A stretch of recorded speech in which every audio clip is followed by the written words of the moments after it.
What kind of team can I draft with the seventh overall pick and the 10, 12? Yo, what kind of team can I draft with the 7th overall pick in a 12-man PPR league? Anyways, at the 7, you're lined up for JT, and then your next pick is pick 18, lining you up for Omarion Hampton. So that is why I prefer that you take Amon-Ra St. Brown with your first overall pick here. And if you're not getting Amon-Ra St. Brown, then that means that you are going to get like CMC, who you do just take there, and then go with later wide receivers. Or number 1, we are up on the clock. It's actually an example where Amon-Ra goes super early, which is going to give us CMC. I'm totally fine with that. I don't mind taking CMC with the 7th overall pick. I have drafts where I take CMC with the 5, so I'll happily take him there. Oh my gosh, we're actually going to get it on both boards here.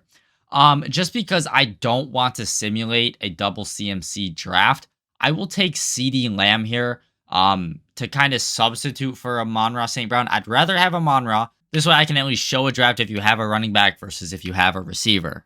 Amon-Ra is a player who I think does go a little bit above his ADP. We'll see if he gets moved up on the draft board. I would not be surprised if he gets moved up above JT. Okay, we are back up on the clock on both boards at the exact same time, actually.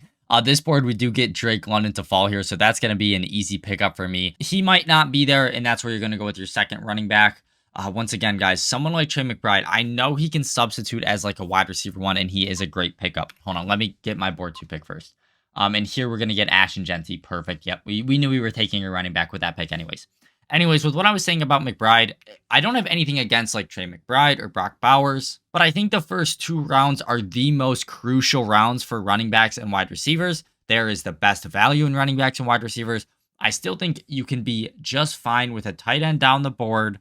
Even guys at like 70 with Kyle Pitts, 72 Fannin, 73 Laporta. You could go for an injury, hold it out play with pick 102 taking George Kittle. Tucker Kraft, who's off the PUP list.